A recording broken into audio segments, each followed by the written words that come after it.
अंमली पदार्थ विरोधी मोहिमेला मोठे यश मिळवत नाशिक विभागाच्या टास्क फोर्सने कोपरगाव तालुक्यातील चासनळे येथे धडक कारवाई केली।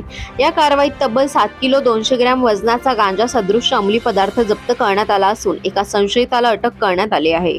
या घटनेमुळे परिसरात मोठी खळबळ उडाली आहे। पोलिसांनी दिलेल्या माहितीनुसार 30 मार्च 2026 रोजी रात्री सुमारे 10:30 वाजण्याच्या सुमारास गोपनीय माहितीच्या आधारे चासनळे येथे सापळा रचण्यात आला।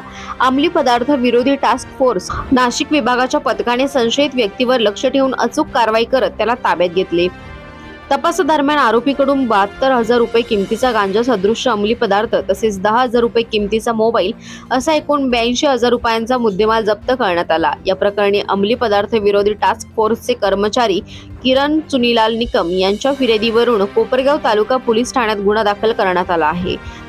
अटक करण्यात आलेल्या आरोपीचे नाव मनोज हरिमाळी वय 35 राहणार जगदंबानगर चासनळी कोपरगाव असे असून त्यांच्यावर NDPS कायदा 1985 अंतर्गत कारवाई करण्यात आली आहे। सदर कारवाई अंमली पदार्थ विरोधी टास्क फोर्स नाशिकचे पोलीस अधीक्षक गुलाबराव पाटील यांच्या मार्गदर्शनाखाली पार पडली। पुढील तपास कोपरगाव तालुका पोलीस निरीक्षक संदीप कोळी यांच्या मार्गदर्शनाखाली पोलीस उपनिरीक्षक कमलाकर चौधरी करीत आहेत।